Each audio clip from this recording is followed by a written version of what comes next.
Good morning बच्चों। तो बेटा आज के लेक्चर में हम क्या करेंगे, monohybrid cross and dihybrid cross. ये काफी इंपॉर्टेंट टॉपिक आपको इसका जेनेटिक्स का, जो आपके क्लास 10th बोर्ड्स के लिए भी काफी इंपॉर्टेंट है और क्लास 12th के लिए भी काफी इंपॉर्टेंट है। तो आखिर ये मोनो हाइब्रिड क्रॉस और डाई हाइब्रिड क्रॉस है क्या? इसके लिए सबसे पहले आपको एक बेसिक सी डेफिनेशन, जिसका आप लोगों को पता ही होगा, रिप्रोडक्शन के बारे में पढ़ना जरूरी है। देखो क्या है रिप्रोडक्शन। रिप्रोडक्शन क्या होता है? जब कोई भी स्पीसीज, कोई भी ऑर्गेनिज्म अपनी नेक्स्ट जनरेशन को, जैसे दादा दादी वाली जनरेशन से पापा चाचा ताऊ बने, वैसे ही क्या होता है, कोई भी ऑर्गेनिज्म अपनी नेक्स्ट जनरेशन को अपनी ही जैसी को प्रोड्यूस करता है, तो उसको क्या बोलते हैं? रिप्रोडक्शन। ठीक है, ये रिप्रोडक्शन हमने पढ़ा था दो टाइप का, एक होता है एसेक्सुअल रिप्रोडक्शन और एक होता है सेक्सुअल रिप्रोडक्शन। एसेक्सुअल रिप्रोडक्शन में क्या था कि एसेक्सुअल रिप्रोडक्शन के अंदर फ्यूजन ऑफ गैमेट नहीं होता है, बेसिक सी डेफिनेशन है। और सेक्सुअल रिप्रोडक्शन के अंदर फ्यूजन ऑफ गैमेट होता है, मेल गैमेट फीमेल गैमेट के साथ फ्यूज करके आगे जाइगोट बनाता है। ठीक है जी। तो उस रिप्रोडक्शन के अंदर हम क्या कर रहे थे बेटा, एक तो क्या था मेल और एक क्या था फीमेल। ठीक है जी। मेल से क्या बनता था? Male gamete. क्या बनता था? Male gamete. और फीमेल से क्या बनता है? Female gamete. समझने की बात है, रखने की बिल्कुल भी नहीं है, ध्यान से सुनना। फिर ये मेल गैमेट और फीमेल गैमेट दोनों मिलकर क्या बना देते हैं? जाइगोट। क्या बना देते हैं? जाइगोट। अब जाइगोट से बच्चा बन जाता है। अपने ह्यूमंस का एग्जांपल लेके चलते हैं। मेल गैमेट और फीमेल गैमेट मिला और क्या बन गया? जाइगोट। जाइगोट के बाद ह्यूमंस के अंदर 9 महीने की ग्रोथ चलती है। 9 महीने की ग्रोथ चलती है और एक बेबी बन जाता है। बन गया जी। तो इसमें इसको क्या हुआ? 9 महीने का टाइम लग गया। ठीक है। अब जाइगोट बनने से कंप्लीट बेबी बनने में, कंप्लीट बच्चा बनने में जो टाइम लगता है उसको गेस्टेशन पीरियड बोलते हैं। ठीक है। अब बताना क्या है अपने को मोनो हाइब्रिड और डाई हाइब्रिड क्रॉस के अंदर, कि कैसे कैरेक्टर्स का ट्रांसफर होता है, कैसे पता चलता है कि उस बच्चे के अंदर वो कैरेक्टर उसके पापा का है या वो कैरेक्टर उसकी मम्मी का है। ठीक है। अब जैसे मेल से मेल गैमेट बना, फीमेल से फीमेल गैमेट आया। मेल गैमेट के अंदर किसके जीन है, किसका जेनेटिक मटेरियल है? मेल का। और फीमेल गैमेट के अंदर किसका जेनेटिक मटेरियल है? फीमेल का। वो दोनों आपस में फ्यूज हुए, मतलब जाइगोट के अंदर जेनेटिक मटेरियल मेल का भी आएगा और फीमेल का भी आएगा।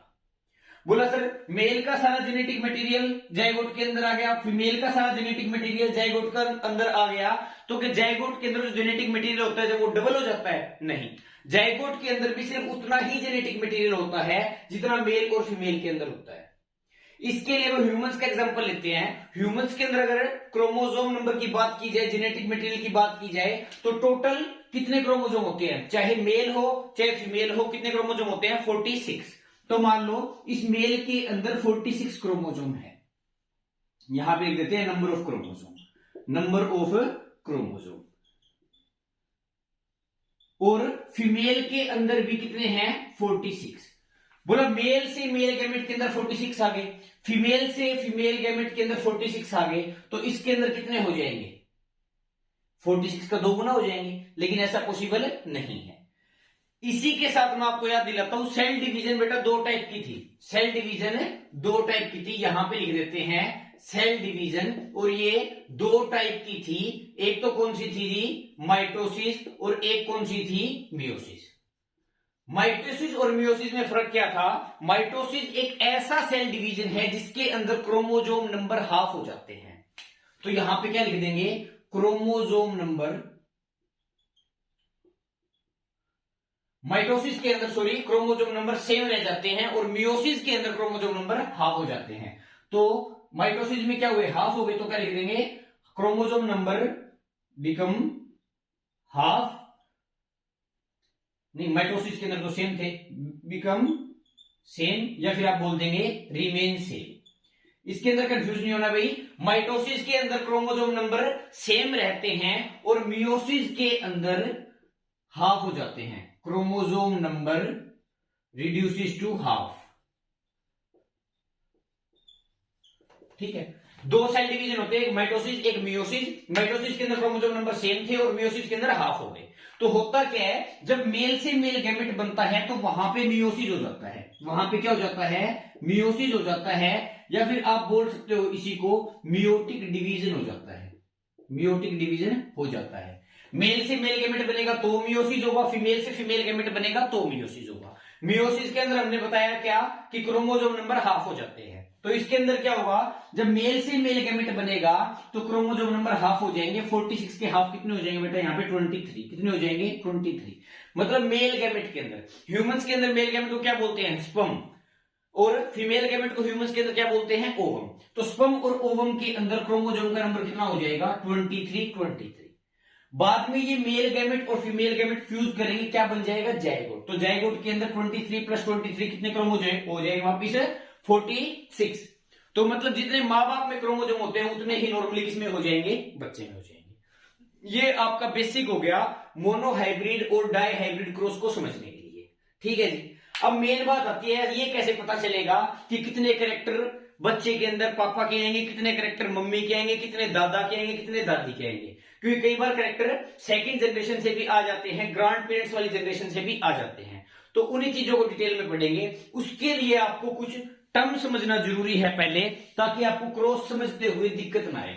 तो पहले उन टर्म्स के बारे में सुन लो भाई। बात चल रही है अभी क्या, जेनेटिक मटेरियल। जेनेटिक मटेरियल आखिर क्या है ये जेनेटिक मटेरियल?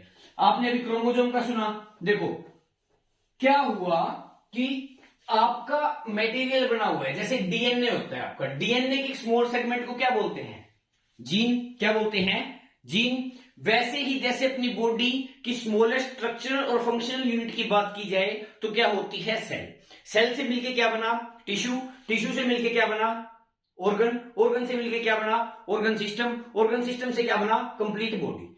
वैसे ही जेनेटिक्स के अंदर, जेनेटिक स्टडी के अंदर जो स्ट्रक्चरल और फंक्शनल यूनिट होती है बेटा, वो क्या होती है, जीन। क्या होती है, जीन। ठीक है। अब जीन के बारे में और क्या पढ़ना है, ये जीन हमेशा पेयर में मिलते हैं, ये जीन हमेशा पेयर में मिलते हैं। इतनी बात समझ में आ गई। उसके बाद आती है, बोला सर हम इसको रिप्रेजेंट कैसे करेंगे, इसकी स्टडी कैसे करेंगे। ये स्टेप बाय स्टेप आपको सब कुछ समझ में आ जाएगा, बस आप कुछ इन बेसिक टर्म्स को समझ लो। ठीक है जी। उसके बाद क्या है, आपको अच्छे तरीके से पता लग जाएगा जो आपने टर्म्स पढ़ी हुई है कि कैसे उनको रिप्रेजेंट करना है आपकी क्रॉसिस के अंदर। ठीक है। अब जीन हमेशा पेयर में मिलते हैं। बोला सर जीन है क्या जो पेयर में मिलेंगे, तो भाई जीन को हम डिनोट करते हैं अल्फाबेटिकल ऑर्डर से। किससे, अल्फाबेटिकल ऑर्डर से। अल्फाबेटिकल ऑर्डर जैसे A B C D E F G H, इनसे करेंगे। पर पता कैसे लगेगा कि कौन से अल्फाबेटिकल ऑर्डर को कौन से लेटर से रिप्रेजेंट करना है, तो उसके लिए एक बात ध्यान से समझ लेना। देखो अब बात करते हैं, बोलते हैं इसका कद, इसकी हाइट इसके पापा पे गई है, तो वहां पे कैरेक्टर क्या हो गया, हाइट। क्या हो गया, हाइट। अब बात करता हूं बेटा मैं, यहां पे मैंने लिख दी हाइट। अब हाइट के दो चांसेस है। मान लो उसके फादर हैं वो क्या है, टोल है, वो लंबे हैं, और उसकी जो मदर है बेटा वो क्या है, छोटी है, उसको हमने क्या बोल दिया, ड्वार्फ। क्या बोल दिया, ड्वार्फ। ठीक है। हाइट एक कैरेक्टर हो गया, बच्चा होना है, वो अपने पापा पे जाएगा या मम्मी पे भी जाएगा, ये बात अपने को डिसाइड करनी है। चाहे मोनो हाइब्रिड क्रॉस हो चाहे डाई हाइब्रिड क्रॉस हो, हमेशा दो जनरेशन की पड़ेगी। दो जनरेशन का मतलब बताऊं, ऐसा नहीं है कि पापा मम्मी से सिर्फ बच्चे दिखाने हैं, आपको दो जनरेशन दिखानी ही दिखानी पड़ेगी। कैसे, एक तो होगी पेरेंट जनरेशन, मान लो दादा दादी से स्टार्ट कर दो। दादा दादी से स्टार्ट करोगे, उनसे क्या बने, पापा वाली जनरेशन। पापा वाली जनरेशन से कौन सी जनरेशन बनेगी, आप वाली जनरेशन। तो आपको दो जनरेशन पे ध्यान देना है। अभी इसके लिए हम समझा रहे हैं कैरेक्टर क्या होगा बेटा, आपका हाइट। अब हाइट हो सकती है बच्चे की दो टाइप की, एक तो कौन सी बेटा, टोल, और एक कौन सी हो सकती है, ड्वार्फ। कौन सी हो सकती है, ड्वार्फ। ठीक है। अब कैरेक्टर के अंदर जो दो ऑप्शन बनते हैं, ये भी हाइट है और ये भी हाइट है, मतलब ये भी एक हाइट का कैरेक्टर है और ये भी हाइट का कैरेक्टर है। इसके वेरिएबल्स हो गए मैथ की तरह कि हाइट ये भी हो सकती है और ये भी हो सकती है। अब उसमें से बेटा उनको हम क्या बोलते हैं, ट्रेट। क्या बोलते हैं, ट्रेट। मतलब कैरेक्टर के जितने वेरिएबल्स होते हैं, कैरेक्टर के जितने वेरिएबल्स होते हैं उनको हम क्या बोल देते हैं, ट्रेट। अब हाइट कैरेक्टर के दो ट्रेट हो गए, टोल और ड्वार्फ। क्लियर है। अब क्या है, इसमें से एक होता है डोमिनेंट, मतलब जो दूसरों को दबा दे और अपना कैरेक्टर शो कर दे। मान लो वहां पे दो बंदे खड़े हैं, एक बंदा स्ट्रॉन्ग है एक बंदा वीक है। स्ट्रॉन्ग वाला बंदा वीक वाले बंदे को दबा दे और अपने आप को दर्शा जाए। कहने का मतलब क्या है, जो डोमिनेंसी दिखाए। कभी कोई डोमिनेंसी दिखाता है ना, कि जैसे कोई भी दो लड़के हैं मान लो, उसमें से दूसरे की चलने ही ना दे लड़का। अब जिसकी चल रही है हर बात में, वो क्या हो गया, डोमिनेंसी दिखा रहा है, वो क्या हो गया, डोमिनेंट हो गया। तो इसमें से एक ट्रेट क्या हो जाएगा बेटा आपका, डोमिनेंट, और एक क्या हो जाएगा, रिसेसिव। जिसकी चल रही है, जो दूसरे कैरेक्टर को दबा रहा है, उसको हमने क्या बोल दिया, डोमिनेंट। तो ये क्या होता है बेटा, डोमिनेंट। और जिसकी नहीं चल रही है, जो कम है, वो क्या हो गया, समझने के लिए एक बार मान लो, रिसेसिव। इतनी बात क्लियर है। अब आप बोलोगे सर ये क्या कहानी सुना रहे हो, पढ़ा क्या रहे थे, कहां पे आ गए। तो नॉर्मल सी बात है बेटा, मैंने बताया था कि कैसे पता लगेगा कौन से अल्फाबेट से, कौन से अल्फाबेटिकल ऑर्डर से हम दिखाएंगे किसी कैरेक्टर को। तो ये लाइन ध्यान से सुनना, किसी भी कैरेक्टर के अल्फाबेटिकल ऑर्डर को जानने के लिए उसके डोमिनेंट ट्रेट का पहला लेटर लेंगे, उसके डोमिनेंट ट्रेट का पहला लेटर लेंगे। अब हाइट कैरेक्टर है, इसके डोमिनेंट ट्रेट का पहला लेटर क्या है, इसका डोमिनेंट ट्रेट क्या है, टोल। टोल का पहला लेटर क्या है, टी। क्या है, टी। मतलब ये तो सीधी सी बात पता चल गई बेटा कि टी से हम हाइट को दर्शाएंगे। ये सिर्फ इस केस में नहीं है, कोई भी कैरेक्टर हो, कोई भी जेनेटिक्स का क्वेश्चन हो, हम किससे दिखाते हैं, कौन से अल्फाबेट से दिखाते हैं, उसके डोमिनेंट ट्रेट के पहले लेटर से। इसका डोमिनेंट ट्रेट का पहला लेटर क्या है, टी। तो अपने को पता चल गया कि यहां पे जो हम रिप्रेजेंट करेंगे वो कौन से जीन से करेंगे बेटा, टी से। कौन से करेंगे, टी से। ठीक है जी।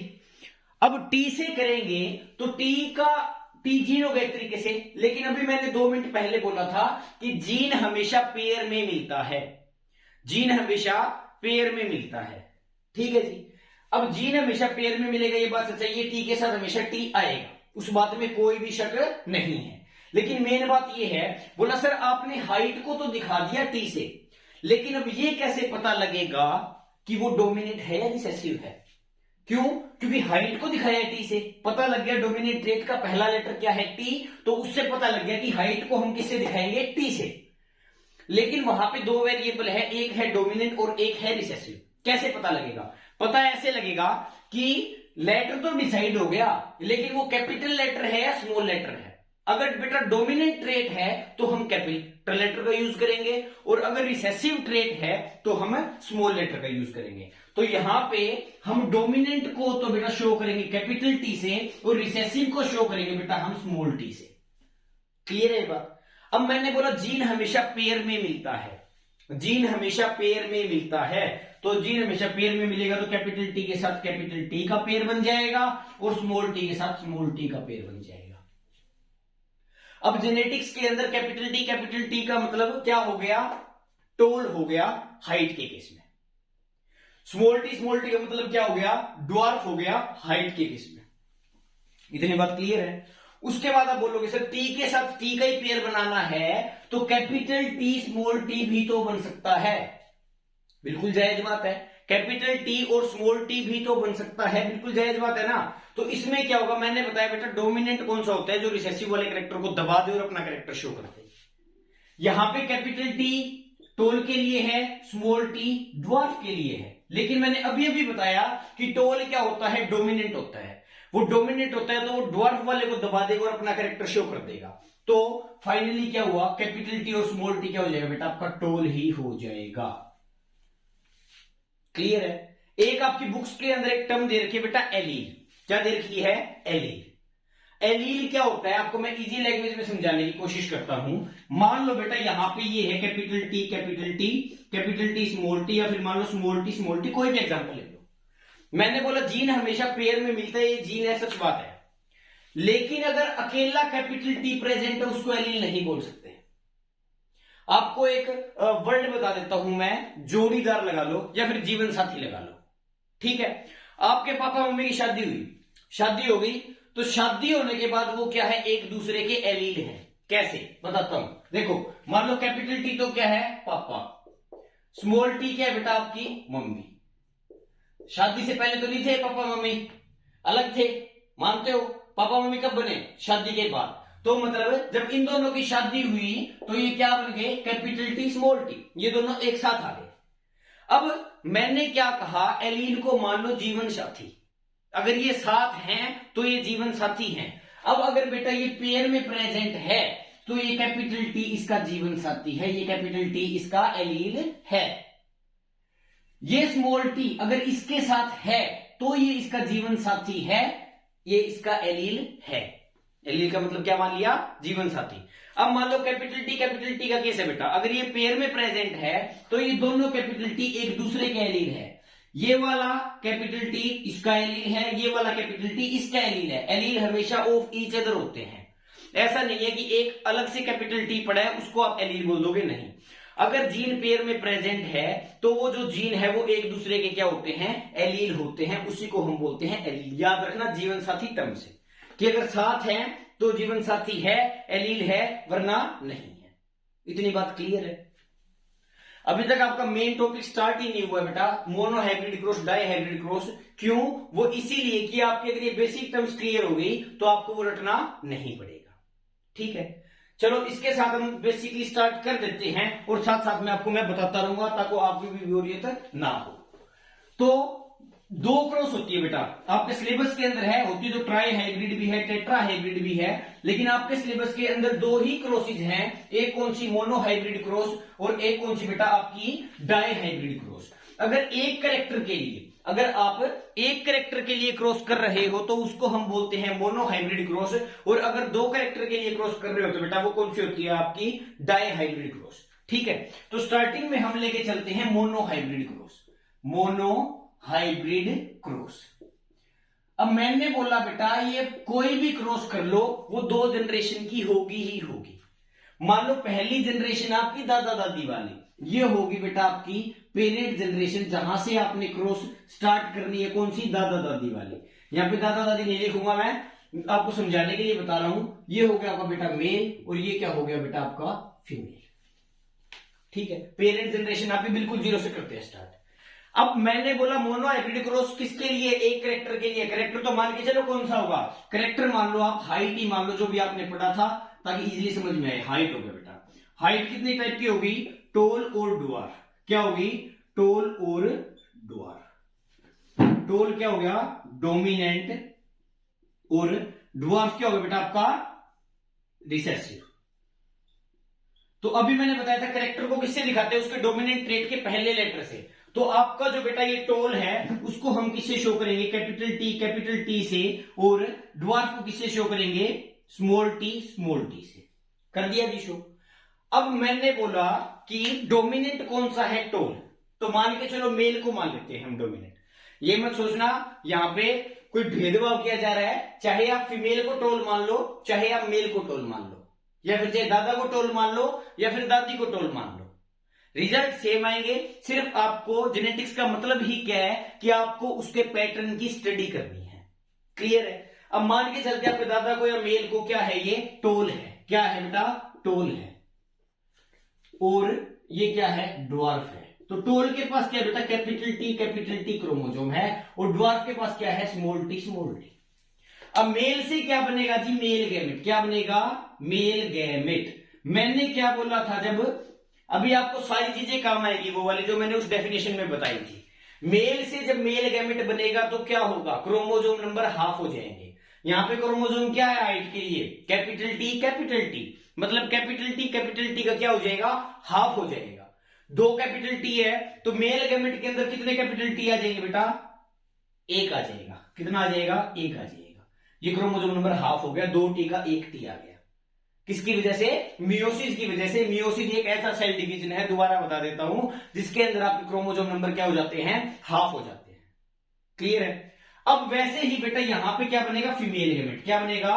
Female gamete. फीमेल गैमेट में भी क्या हो जाएगा? यहां पे एक स्मॉल टी आ जाएगा। आ गया? फिर मैंने क्या बताया? मेल गैमेट और फीमेल गैमेट आपस में मिलेंगे और क्या बना देंगे? जायगोट। क्या बना देंगे? जायगोट। मतलब नेक्स्ट जनरेशन बन जाएगी, मतलब पापा वाली जनरेशन है बन जाएगी। जब यहां पे करते हैं बेटा इसकी क्रॉस, तो यहां पे क्या बन जाता है? जायगोट। अब जायगोट की अगर बात की जाए, अगर जायगोट की बात की जाए तो वहां पे क्या हुआ कि यहां से कैपिटल टी आया और यहां से स्मॉल टी आया, तो बच्चे के अंदर क्या बना? Capital T small T. क्या बना जी? कैपिटल टी स्मॉल टी बन गया। अब आप बताओ बच्चा टोल होगा या ड्वार्फ? क्योंकि अभी तक तो या तो कैपिटल टी पढ़ रहे थे या फिर स्मॉल टी पढ़ रहे थे, लेकिन यहां पे बच्चा टोल होगा या ड्वार्फ कैसे पता लगेगा? वैसे तो हम इस लेक्चर में बता चुके हैं क्या होता है कि ये कैपिटल टी तो क्या कहेगा, toll toll toll, small T क्या कहेगा, ड्वार्फ ड्वार्फ ड्वार्फ। लेकिन यहां पे डोमिनेंट कौन है, कैपिटल टी। डोमिनेंट कौन होता है, जो रिसेसिव वाले कैरेक्टर को नीचे दबा दे और अपना कैरेक्टर शो कर दे। तो यहां पे ये कैपिटल टी डोमिनेंट है, तो ये बच्चे जो होंगे बेटा वो क्या होंगे, टोल।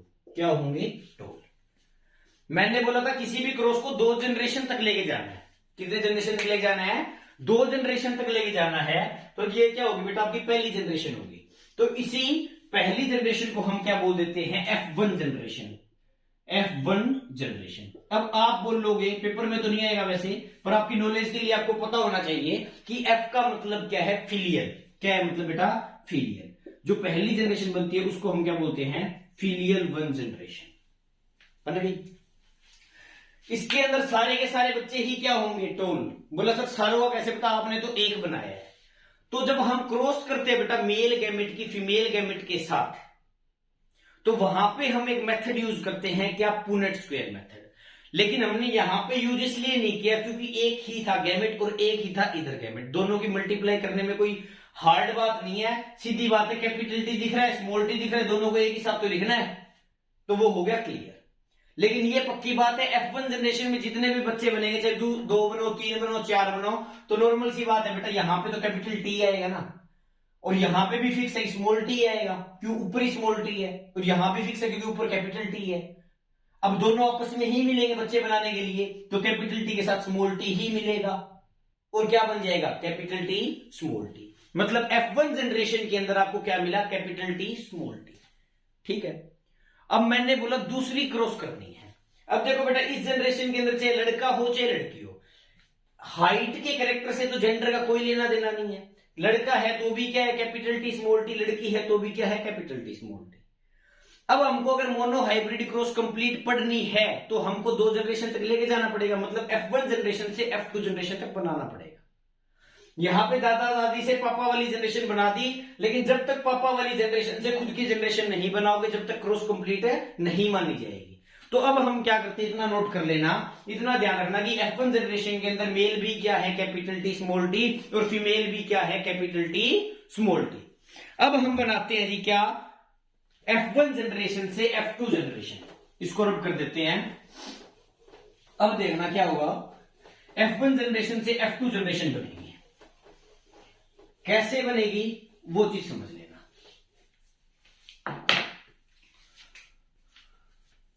कुछ नहीं है, यहां पे लिख दिया बेटा मैंने F1 जनरेशन। क्या लिख दिया, F1 जनरेशन। F1 जनरेशन में यहां पे है मेल और यहां पे क्या है, फीमेल। मेल भी क्या है F1 जनरेशन में, कैपिटल टी स्मॉल टी, और फीमेल भी क्या है बेटा, कैपिटल टी स्मॉल टी। अब ये भी पढ़ा था। उसके बाद क्या है, मेल से क्या बनेगा, मेल गैमेट। क्या बनेगा बेटा, मेल गैमेट। अब चक्रों में आ जाओगे तुम। बोला सर हाफ तो करना है इसका, लेकिन यहां पे गैमेट 2 टाइप के बनेंगे। क्यों बनेंगे, कैपिटल टी स्मॉल टी का हाफ कर लो, या तो कैपिटल टी आएगा या फिर स्मॉल टी आएगा। हाफ करना जरूरी है तो एक चीज आ सकती है, या तो कैपिटल टी आ सकते हैं या स्मॉल टी आ सकता है। तो यहां पे हम दोनों लिख देंगे कि भाई मेल गैमेट तो 2 टाइप का हो सकता है, या तो क्या हो सकता है, कैपिटल टी, और या फिर क्या हो सकता है बेटा, स्मॉल टी। ठीक है जी। वैसे ही फीमेल से क्या बनेगा, फीमेल गैमेट। क्या बनेगा, फीमेल से फीमेल गैमेट, और ये फीमेल गैमेट भी दोनों टाइप का हो सकता है। कैसे, कैपिटल टी और स्मॉल टी। अब हमको क्या करना था, मेल गैमेट को फीमेल गैमेट के साथ मिलाना था। अब आपको वैसे ये तो कंफ्यूजन हो गई कि कौन सा मेल गैमेट कौन सी फीमेल गैमेट के साथ बनाए, और कौन सा मतलब पहला मिला है या दूसरा मिला है, किसके साथ मिला है, इसके साथ मिला है या इसके साथ मिला है। तो वो कंफ्यूजन दूर करने के लिए आपके पास एक मेथड आता है जिसको हम बोलते हैं पुनेट स्क्वायर मेथड। वो पुनेट स्क्वायर मेथड क्या है बेटा, सिंपल सा एक स्क्वायर बनाना है, उसके एक साइड पे हॉरिजॉन्टल साइड पे मेल गैमेट लिख दिए, तो उसकी वर्टिकल साइड पे क्या लिखनी है, फीमेल गैमेट लिखने हैं। बातों से समझ में नहीं आ रहा, बना के देख लेते हैं। देखो पुनेट स्क्वायर मेथड यूज करेंगे बेटा, एक स्क्वायर लाइक स्ट्रक्चर बनाएंगे, उसमें एक साइड क्या लिखेंगे हम, मेल गैमेट, और एक साइड क्या लिखेंगे बेटा हम, फीमेल गैमेट। उससे आपकी सारी कंफ्यूजन दूर हो जाएगी। ठीक है। फ्यूजन कैसे करेंगे? मेल गैमेट क्या है? कैपिटल टी और स्मॉल टी, यहां पे लिख दो कैपिटल टी और स्मॉल टी। यहां पे क्या बेटा? फीमेल गैमेट, तो यहां पे क्या है? कैपिटल टी स्मॉल टी, यहां पे क्या लिख दिया? Capital T small T. ठीक है, अब इनको क्या करो? ऐसे बॉक्स में डिवाइड कर दो अलग अलग, वरना ये मिक्सअप हो जाएंगे। अब आपको क्या करना है, जैसे ये वाली पोजीशन है, तो इस वाली पोजीशन के सामने वाली साइड पे जो लेटर है उसके साथ ऊपर वाली पोजीशन पे जो लेटर आता है उसको मल्टीप्लाई कर देना है। मल्टीप्लाई मतलब उसको इकट्ठा लिख देना है। कहीं टी का स्क्वायर बना दो, टी स्क्वायर नहीं आएगा, टी मल्टीप्लाई बाई टी, कहीं लिखो टी स्क्वायर नहीं। यहां पे क्या लिखोगे आप? इधर की लोकेशन देखिए तो कैपिटल टी, यहां पे लिख दिया कैपिटल टी। इसकी बात कर लो, ऊपर क्या है? स्मॉल टी, और यहां पे क्या है? कैपिटल टी, तो यहां पे क्या लिख देंगे? Capital T small T. यहां पे क्या लिख देंगे? Capital T small T. यहां पे देख लो, इसके ऊपर क्या है? स्मॉल टी, इधर क्या है? इधर भी स्मॉल टी, तो यहां लिख दिया स्मॉल टी। ये आपकी बन गई बेटा F2 जनरेशन। क्या बन गई? F2 जनरेशन, क्योंकि आपने मेल गैमेट के साथ फीमेल गैमेट को फ्यूज कर दिया है। लेकिन यहां पे पॉसिबिलिटी 4 टाइप की हो गई। जैसे F1 जनरेशन के अंदर एक ही पॉसिबिलिटी बनी थी कि सिर्फ एक ही बन सकता है, कौन सा? Capital T small T. लेकिन जब आप F1 जनरेशन से F2 जनरेशन बना रहे थे तो यहां पे मेल गैमेट भी 2 टाइप का हो गया और फीमेल गैमेट भी 2 टाइप का हो गया। तो यहां पे जब हमने पुनेट स्क्वायर मेथड को यूज किया, यहां पे मेल गैमेट लिखे, यहां पे फीमेल गैमेट लिखे, तो यहां पे कितनी पॉसिबिलिटी बन गई? 4। मतलब वहां पे जो आपका बच्चा बना है F2 जनरेशन में वो 4 टाइप का हो सकता है। वो कैपिटल टी भी हो सकता है, वो कैपिटल टी स्मॉल टी भी हो सकता है, वो दोबारा से कैपिटल टी स्मॉल टी भी हो सकता है, वो स्मॉल टी भी हो सकता है। अब आप कहोगे, बोला sir capital T small T दोबारा सी का क्या मतलब हुआ? भाई नॉर्मल सी बात है, चांसेस कितने हैं? सीधी सी बात इसने बता दी कि 2 केस के अंदर कैपिटल टी स्मॉल टी आ रहा है, टोटल केसेस कितने हैं बेटा? 4। तो कैपिटल टी स्मॉल टी होने की पॉसिबिलिटी पूछे तो कितनी हो जाएगी? 50%। क्यों? क्योंकि 4 में से 2 पॉसिबिलिटी क्या है? Capital T small T. लेकिन अगर पॉसिबिलिटी पूछे F2 जनरेशन के अंदर किसकी? काफी बार 12th बोर्ड्स के अंदर एमसीक्यू आ जाता है F2 जनरेशन के अंदर कैपिटल टी के चांसेस बताओ परसेंटेज में कितने हो सकते हैं? तो आप क्या बोलोगे? 25%। क्यों? टोटल 100 है, 4 केसेस है, 4 में से सिर्फ एक ही तो है कैपिटल टी, तो कितनी संभवता है उसकी? कितनी पॉसिबिलिटी है? सिर्फ 25%। स्मॉल टी पूछे तो कितनी? 25%। कैपिटल टी स्मॉल टी पूछे तो कितनी हो जाएगी? 50%। आगे बात क्लियर? मतलब आगे बात समझ में हो गई क्लियर? उसके बाद क्या है, बोला जी हमने F2 जनरेशन बना दी सर, और हमारे पास 3 केस बन गए, कैपिटल टी स्मॉल टी। क्या हमारी क्रॉस कंप्लीट हो चुकी है? नहीं, अभी भी नहीं हुई है। F2 जनरेशन कब कंप्लीट होगी? आपको अभी मैं 2 टर्म बताऊंगा बेटा, एक तो P फॉर फिनोटिपिक रेशियो और G फॉर जीनोटिपिक रेशियो। क्या बेटा? P फॉर फिनोटिपिक रेशियो और G फॉर बेटा जीनोटिपिक रेशियो। क्या? Genotypic ratio. क्लियर है बात? Phenotypic ratio and genotypic ratio. अब आप बोलोगे, बोला सर ये क्या है? मैं आपको याद करने का तरीका बताता हूं बेटा। P फॉर फिजिकल अपीयरेंस, मतलब जो बेटा फिजिकल अपीयरेंस का आपका रेशियो है उसी को हम क्या बोल देते हैं? Phenotypic ratio. और जो बेटा आपका G फॉर जेनेटिक अपीयरेंस। क्या? जेनेटिक अपीयरेंस, मतलब आपके जीन्स किस टाइप के दिख रहे हैं उनका अगर रेशियो निकाला जाए तो उसको हम क्या बोलते हैं? Genotypic ratio. क्लियर है बात? अब देखो हुआ क्या, टोटल 4 पॉसिबिलिटी है, तो चाहे फिनोटिपिक रेशियो हो चाहे वो जीनोटिपिक रेशियो हो, उनका जो जोड़ है वो 4 के बराबर ही आना चाहिए। कैसे? अब समझ ले। देखो बेटा कैपिटल टी क्या है? टोल है। कैपिटल टी स्मॉल टी क्या है? टोल है। स्मॉल टी क्या है? ड्वार्फ है। टोल कितने हैं बेटा? मतलब कैपिटल टी कितने हैं? 1 है। ये वाले टोल कितने हैं? मतलब कैपिटल टी स्मॉल टी कितने हैं? 2 हैं। और ड्वार्फ है जो स्मॉल टी है वो कितने हैं? 1 है। क्लियर है बात? अब मैंने कहा फिनोटिपिक रेशियो बताओ मोनोहाइब्रिड क्रॉस का, हमेशा F2 जनरेशन का बताना है। अब बताओगे तो क्या करोगे? मैंने कहा फिजिकल अपीयरेंस का रेशियो। भाई यहाँ पे फिजिकली जो अपीयर हो रहा है, जो वो देखने से पता चल रहा है आंखों से, वो सिर्फ 2 चीजें पता लग रही है, या तो वो टोल है या फिर वो ड्वार्फ है। कैपिटल टी है, कैपिटल टी स्मॉल टी है, वो फिजिकल अपीयरेंस है तो पता नहीं लग रहा। अब कैपिटल टी जो आपका कैपिटल टी है वो भी टोल है, कैपिटल टी स्मॉल टी है वो भी टोल है, लेकिन हमको तो टोल ही दिखा ना। तो फिजिकल अपीयरेंस कितने टाइप की होगी? 2 टाइप की होगी। तो अगर हम मोनोहाइब्रिड क्रॉस की अगर फिनोटिपिक रेशियो की बात करें तो यहां पे लिख दिया बेटा मैंने क्या, फिनोटिपिक रेशियो। तो क्या रेशियो बनेगा? टोल रेशियो ड्वार्फ, क्योंकि देखने से ये ही पता चलता है टोल कितने हैं 3, रेशियो ड्वार्फ कितने हैं 1। तो मोनोहाइब्रिड क्रॉस का फिनोटिपिक रेशियो आपका क्या हो गया? 3:1। हाँ, अगर आपका आंसर सही है या गलत है उसके लिए मैंने आपको क्या तरीका बताया कि आप पूरे रेशियो का सम कर लो। अब यहां पे 3:1 है तो यहां पे 3+1 करके देखो, 3+1 करोगे तो कितना आएगा? 4। जो आपकी टोटल नंबर ऑफ पॉसिबिलिटीज बनी है, टोटल नंबर ऑफ केसेस बने हैं, उसके बराबर आना चाहिए। फिनोटिपिक रेशियो क्या आ गया? 3 टोल थे, 1 ड्वार्फ था, रेशियो क्या बन गया? 3:1। चेक कैसे किया? 3 और 1 4, टोटल पॉसिबिलिटी कितनी है? 4। खत्म कहानी, बस फिनोटिपिक रेशियो कंप्लीट। किसी भी क्रॉस को कर रहे हो तो उसके दोनों रेशियो जरूर निकाल के आना। अब दूसरा रेशियो मैंने क्या बताया बेटा आपका? Genotypic ratio. क्या बताया? Genotypic ratio. Phenotypic ratio clear है? अगर क्लियर नहीं है तो कमेंट सेक्शन में बता देना, दोबारा करवा देंगे। अब बात आती है बेटा किसकी? जीनोटिपिक रेशियो की। यहां पे लिख दिया मैंने जीनोटिपिक रेशियो। अब सीधी सी बात है, मैंने इसमें क्या कहा? जीन्स की अपीयरेंस देखनी है। किसकी अपीयरेंस देखनी है? जीन्स की। फिजिकल अपीयरेंस का कोई लेना देना नहीं है। अब देखेंगे यहां पे कि टोल तो है पर टोल क्यों है? वो कैपिटल टी है या फिर कैपिटल टी स्मॉल टी है? तो यहां पे देख लिया क्या? कैपिटल टी कितने टाइप का जीन बना है? सीधी सी बात है, देख लो। कैपिटल टी बना है या फिर कैपिटल टी स्मॉल टी बना है या फिर स्मॉल टी बना है। तो यहां पे क्या आ गया? Capital T ratio capital T, मतलब दोनों कैपिटल टी हैं, साथ में कैपिटल टी स्मॉल टी और साथ में क्या? Small T. ये हो गया आपका रेशियो, हो गया। अब इसमें क्या है बेटा? इसके अंदर हम देखेंगे कितने कितने हैं। अब F1 आप मोनोहाइब्रिड क्रॉस की हमने, तो ये बताओ इसके अंदर कैपिटल टी कितने हैं? बताओ कितने हैं? 1। तो यहां पे क्या हो गया? 1। मैं पूछूंगा कि यहां पे कैपिटल टी स्मॉल टी कितने हैं, तो आप क्या बोलोगे? 1 और 1 2 है। मैं पूछूंगा इसके अंदर स्मॉल टी कितने हैं, तो क्या बताओगे?